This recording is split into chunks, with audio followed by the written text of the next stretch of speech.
Hey everybody, it's Ben Capozzi at Broad Shoulders Farm in Virginia, Zone 7A. And it's Tuesday, December 22nd, 2020. I am just finishing up with a lunch break, and I thought I would take a little bit of time here to talk about planting fruit trees. If you've been watching the Instagram feed, you know that I'm planting boatloads of trees for the past few weeks, and I'm doing more of that today. But just some questions that I've got from folks. I just wanted to put out a couple helpful things to consider when planting your trees. So I'll try and be as comprehensive as possible, but I am just kind of doing this off the cuff here. Hey Ellis. All right, let me flip the camera around and we'll talk about planting some of these trees that I've got here. All right, so this is my bag of trees that I've been pulling trees out of for the past few days now, getting ready to, trying to get all these in the ground by the end of the day today. We'll see if that happens, but there's so much to plant. But these and most of the other, certainly apple and pear trees that I've planted, all come from David Vernon's nursery. Hi Alice. Which is Century Farm Orchards in Reedsville, North Carolina. I can't recommend that nursery highly enough. It's excellent for my purposes because it's only about 30 minutes away from the farm.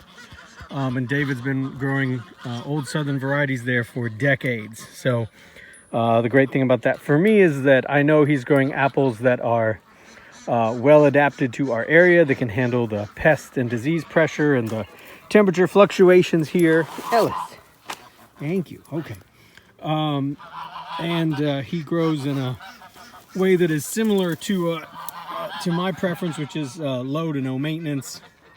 I don't know that he's certified organic. I don't really know that that matters at this point, or when you're talking about fruit trees going into the ground. I think it's much more important once they're established somewhere how they're tended to. But anyhow, so for a lot of reasons, Century Farm Orchards is great for source for me. Also, they have a bunch of obscure varieties, like they focus on old southern apples. So for instance, I don't know what's in here. You're not really going to go to Lowe's and find a Plumley pear tree or Red Free or Mary Reed.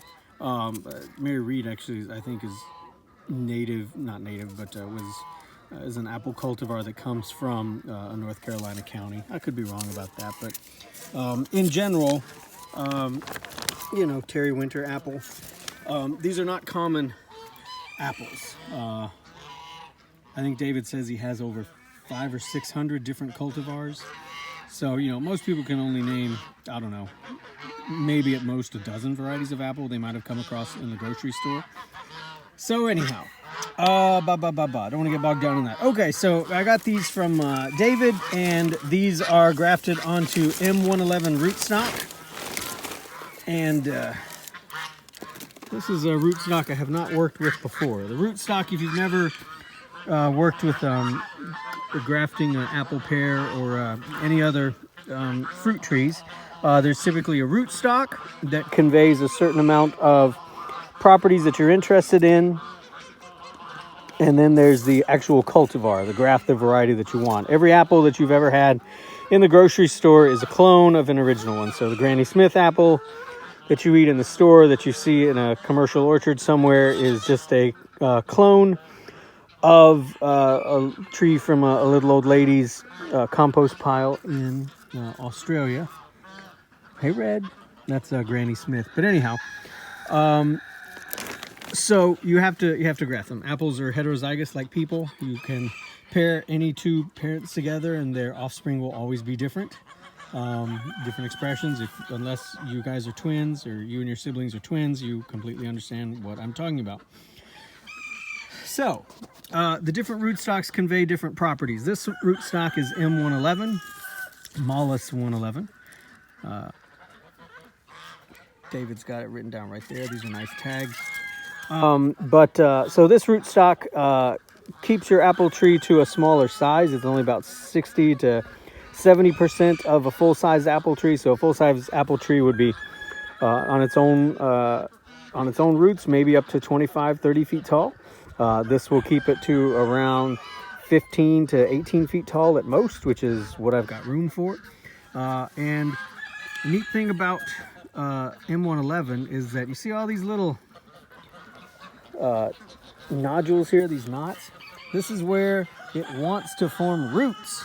This rootstock is a root putting out son of a gun.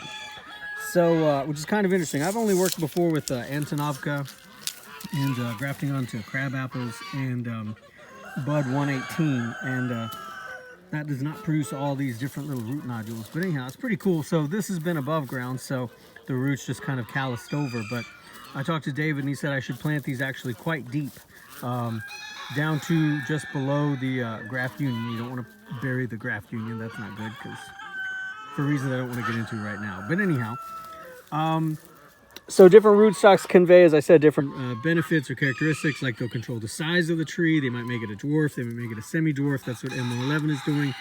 They might make it more adapted to heavier soils, to lighter soils, to drier conditions, to certain disease and pest pressure. So you really kind of want a rootstock that works for your area. M111 is really well adapted all around the United States, and I think in other countries as well. It's a really great, pretty old rootstock. I think it was developed maybe in the 40s or 50s, sometime in the last century. That's what I think. So anyhow, this is an example of David's trees. So I'm just going through here and pulling them out now. Let me show you how and where I plant these species here for a moment. This is a pawpaw tree that I planted, and when thinking about planting your fruit trees, regardless of the species, think about how much or how little light they need. I thought I'd just talk about this one since I was walking past it. Pawpaw trees do really well. They fruit in the shade. They will produce more fruit in the sun, but they are one of the few fruits that will fruit in the sun. Sorry, in the shade.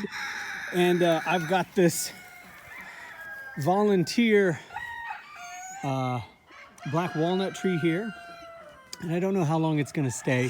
I'm actually kind of limbing it up. I'm going to take off all that up there and let in even more light. But again, pawpaw is one of the varieties of a fruit tree that grows quite well around walnuts, even thrive near them, as opposed to some things like in the rosacea species. So like pears and apples specifically do really poorly around black walnuts because of a toxin that they secrete in the leaves, from the roots, in the nuts, in the nut husks. It's pretty much throughout the whole tree, but pawpaws do really well around all that. When I plant the tree, you need to put some kind of protection around the base to suppress grass, because you don't want your fruit tree to compete with grass. So I put down some cardboard here. I don't want the cardboard to touch my actual tree. It's fine to be around it, but what I need to do is come in here now and put about a 3-foot ring of mulch. You can do wood chips, you can do hay. That's what I'm going to be using.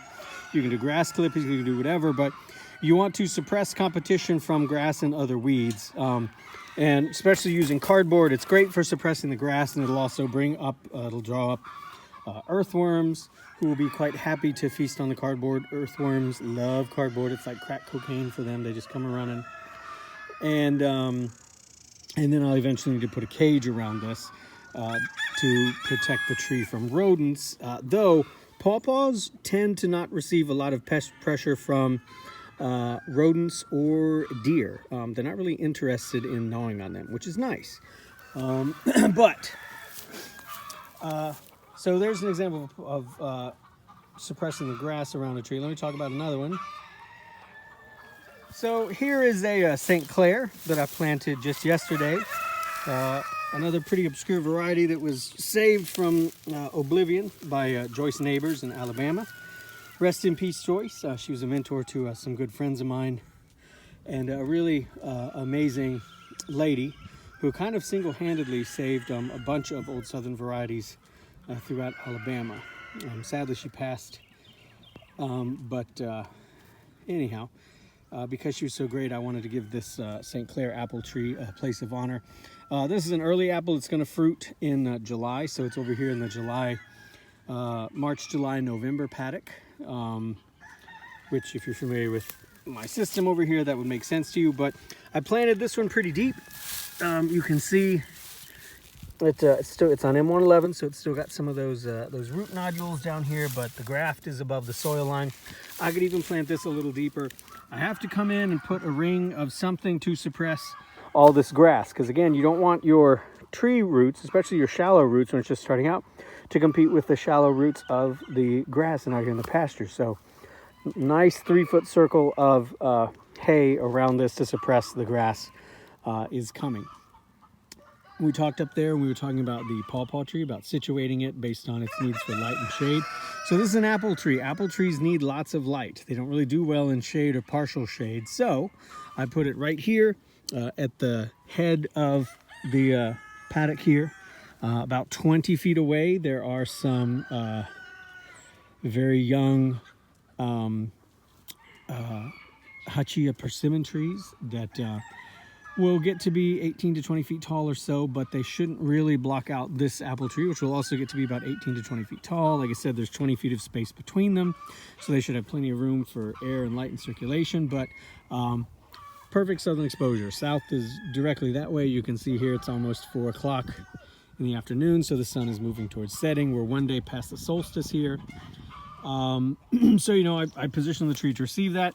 Another thing I learned is, in addition to not wanting to bury the graft union, I always learn to make sure that the graft union, where it comes out, so it like goes up and then like that, right? It's probably bud grafted.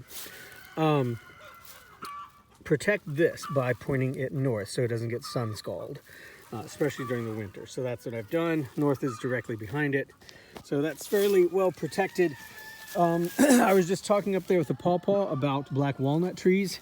For the longest time, I debated kind of preserving this patch here that is all volunteer planted. There's a willow oak, there's a hackberry, there was an eastern red cedar, and there's a little black walnut. I've decided I'm going to go ahead and take all of these out just to make room for other things.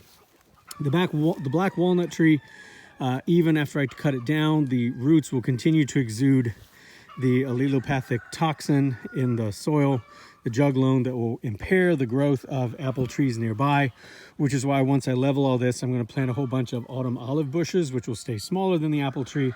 Autumn olive can handle the juglone just fine. In fact, it kind of thrives with it, and it will act as a nice buffer and sponge. That's my sponge sound, soaking all of that up over the course of the years as the apple tree grows and as the root system there dies and releases back into the soil and rots and decomposes. So that's my strategy for taking care of that. All right, let me talk a little bit more about protecting the tree. Okay, so here's an example of, I think it's a bush cherry that's in there. Boop. And the geese were wailing away on this thing, so they knocked it down by about, I don't know, 5 or 6 inches. So I brought in this cage. You need something to protect your trees, depending on your location. If you're in an urban spot, you may or may not. But out here at the farm, I do, and also with meddlesome geese, curious geese, let's say, I definitely do. So I need something to protect them. I like this fencing. It's fairly inexpensive. You can get it at Tractor Supply, and it's got larger holes up top, and they get smaller and smaller and smaller as you go down. So smaller down here at the base will keep rabbits out. It won't protect you from mice. If mice are a real concern, you want to use something like a 1/2-inch hardware cloth, or that black corrugated like runoff pipe for like gutters and such. I don't know exactly what it's called. They also make these tree wraps, these tree tubes commercially. They're a bit more expensive than I can afford to do, you know, with the dozens of trees that I've got planted around here, but that may be something you want to look into. And you can see that I did go ahead and mulch here with some hay. I need to come in and add more hay and just keep kind of suppressing that grass. Another technique, if you don't want to use hay, is you can throw down a nice cover crop. So here, where this young Rosseyanka Persimmon is, I went in here, I mowed all around it, and then I sowed a mix of like kale and turnips and radish. Now, the turnips and radishes stayed quite small. It surprised me, but they can handle the cold no problem. They'll keep growing over the winter. I have a real compaction problem right along here because there is there used to be a drive through here at one time, so there's a lot of gravel in the soil up at this particular patch. And so I planted the daikon radishes to actually start pulverizing that soil and aerating it and busting its way through there, pushing aside the rocks. And as those daikon radishes rot, they will make air and water holes in the soil below here, so they'll give the roots more room to grow. If you look at this this root graft here, this was bud grafted, so my guess is it was bud grafted. I should probably have that pointing more north. It's a little bit like north west right now, but hopefully it will be okay. You can also paint these, just put a little white paint on them to try and protect them. I'm not going to do that. I'm going to let it fend for itself. I think it'll be okay. Let me talk about some other apples we got here. So here is a fairly large persimmon. It's a Rosseyanka, which is a hybrid American and Asian persimmon that I planted. Notice the graft union. That one's definitely facing north. And I mulched around here, suppressed a lot of the grass. The chickens are also in this run, as you can see. So they have helped destroy a lot of the grass, and they're moving out hopefully here before Christmas. And I can come back in and mulch again. I don't think I'm going to put a cage around this tree. This tree is plenty big. But, you know, when you think about placing your trees, I said south is that way. So you want your shorter plants at the front, and you want your plants, your taller plants, at the back as you go north. And I like to think of it as like stadium seating, like that palette there. Shorties in the front, taller trees in the back, so that nobody shades out anybody unless you have things back there that thrive in the shade. And I do have a bunch of things that can handle a shade situation. So that's the thing I'm working with. But, you know, when you start placing your trees, just think about that. This Rosseyanka apple tree, I think it's the flower of Russia is the translation. Sorry, persimmon tree is going to be about 15 to 20 feet tall. No problem. The apple tree there, the apple tree down there, and the apple tree over there, and the apple tree over there. They're all on that M111 rootstock. They should max out at 15, 18 feet tall. No problem. Definitely not the 25 to 30 feet of these apple trees that were in the orchard when I got here, planted by my wife's grandfather, Ralph. Those are some pretty old trees. This one is dead. The others, there's one back here who's fallen over, but who's still putting up a lot of growth. This one had 2 massive branches break last year. This one had a big branch break sometime, not sure when, before I got here, but those trees are kind of in decline. I'm doing what I can to clean them up. I have no idea what they were grafted onto. They may have just been root grafted. That's more of an old timer's technique. Or they could be on their own roots, which would be rare, but not unheard of. But so those trees don't really have anything governing their size like a modern rootstock like M111. But so even though this Rosseyanka persimmon tree is going to get, you know, 18 feet tall or so, there's 20 feet between the base of the Rosseyanka and this one down here, which is, I don't know, what is this? Maybe Virginia wine sap. I'll have to check the label because I can't remember it all right now. Joseph's apple, another local one that does really well around here. There's enough space that light and air can easily circulate between these 2 trees, and we shouldn't have a problem. There'll be more room back here too because I'm getting my chainsaw and I'm gonna go ahead and bring this tree down, which should give me, if I do 18-foot centers, I can get 2 more apple trees in here once I bring this one down, which is great because I have quite a few to put in here. Again, here's one, the Joseph's apple. I planted this one again, fairly deep, right? Most of the rootstock is underground. The graft union is definitely above ground. There's a bunch of those root nodules, right? Where this rootstock is really cool. It's really vigorous. It wants to put those out. Everywhere down here that's below ground, it's going to do that. That will make these trees especially drought hardy, drought tolerant, which will be good. They'll be able to take in lots of moisture. Here's a smaller tree that I got, same nurseryman. The larger trees like that Joseph's back there, apple trees from Century Farm Orchards, were $21 retail. I got them for $16 for quantity discount. I think David's quantity discount starts at maybe 20 apples or more. I'm not sure. I mean, I bought almost 4 dozen from him. So that dropped the price down to $16 per apple tree, which is incredible. And some of them were less far along. They were smaller trees. This is Perkins, which is another really hyper local variety, but it produces a really large late winter apple, which I'm excited about. Big apples should yield plenty of food and forage and fodder for the boys, and that's the point of my little poultry food forest here. That's why I'm planting all these trees. But totally forgot where I was going with this. Oh, these that were smaller I got for just $8. David gave me a discount. So again, you know, a $21 tree knocked down to $8 for a hyper local, hyper adapted, hyper productive, tried and true variety. It's just been amazing. Now, you know, wherever you are in the country, there are probably small orchards, small nurseries, small passionate operations and groups of folks who maybe also know about varieties of fruit and nut trees that do really well wherever you are. I mean, there's MORP, the Montezuma Orchard Restoration Project, I know, out in California. There's, not in California, sorry, Colorado. There's lots of nurseries up, excuse me, in the Finger Lakes region of New York. I'm sure there are other places wherever you are around the country. And if you can't find someone, join the North American Fruit Exchange, NAFEX, N-A-F-E-X.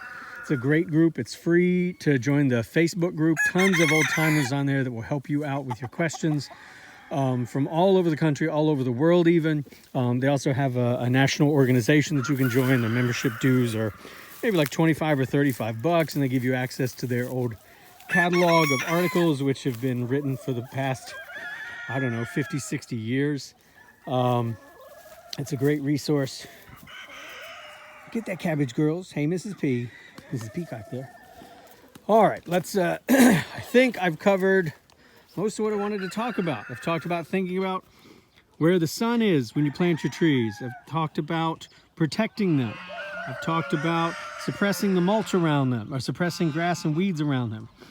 I guess the only other thing I'm going to add is once you have done all that work of getting them established, getting them protected, the other thing I would suggest you start thinking about is adding things around them to support them. Support plants, so complementary plants. I hate seeing where a tree is just kind of stuck out in the middle of a yard, and it's like, well, good luck, you poor devil. You know, I hope you make it. And it's beyond just mulching with hay or grass or wood chips to retain moisture and suppress competition. You can plant other things that help it. It's like companion planting for trees, or guilds it'd be called in permaculture, but you can plant insectary plants, plants that draw in pollinators. Lots of flowers do this. You can plant nitrogen fixing things that will help fertilize the soil around your fruit trees. That's things like comfrey, or Elaeagnus species, or silverbush, or autumn olive. Something like clover. Clover is an amazing nitrogen fixing plant, and looks really pretty, and the bees go crazy for it. Things that maybe repel certain pests and that draw in other beneficial insects. Things like dill, elderberry, things with those big kind of umbelliferous kind of patty pan, giant flower heads, like clusters of hundreds of little flower heads, flower clusters on that head. All those things kind of help support the plants, and that's the next phase of, once they get all these protected, the next phase is mulching them. And then here's this, in the spring, as we move in, the hay will have been down around these trees all winter long and most of the spring, suppressing competitive weeds and grass and such. And then afterwards, hold up just a sec.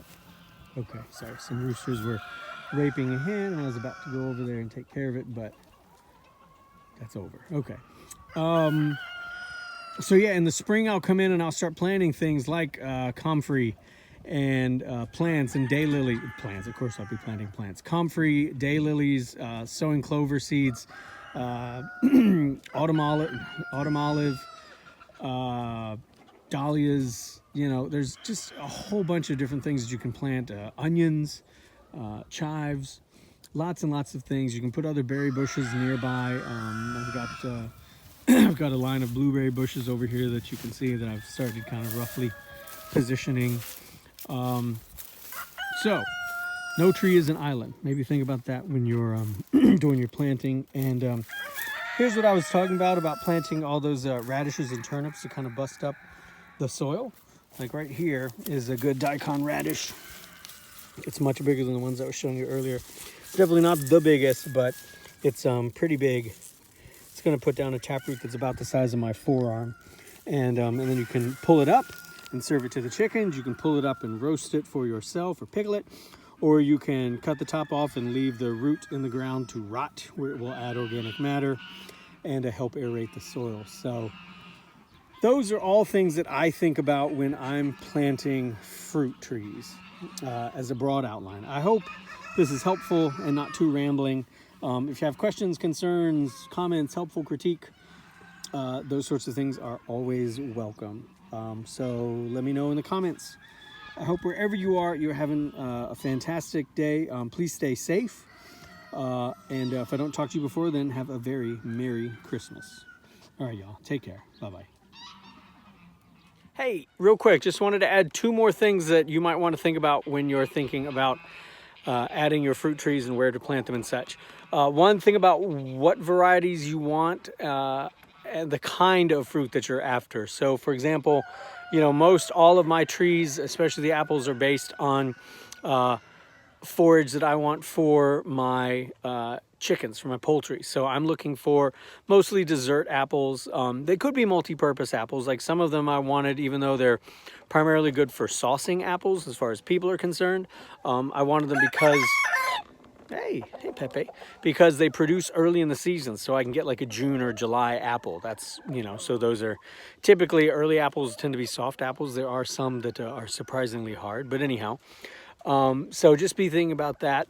Like for instance, I didn't order any cider apples. Cider is awesome and I would love to get to that at some point, but for right now, I need trees that require very little attention from me and yet that produce a lot of fruit over a very long season. So I've got apples from June to December. That's kind of how I designed this, working with David Vernon at Century Farm Orchards. Thing number 2, was think about your harvest date. Do you want all your apples to ripen during the month of October and you get them all and then you're done for the year? That's fine. There's nothing wrong with that. You might have a lot of work to do, but think about spreading it out so that you have an early apple, a mid-season apple, and a late apple. You know, even if you're just going to have like 3 apples, you know, get something like Gala, Crips Pink, and Granny Smith or something, you know, just to kind of break up or spread out the season so that you at least have an apple, different apple every month for like 3 months. You know, here I've tried to get 6 months or more of apples, but just those 2 things to think about, okay?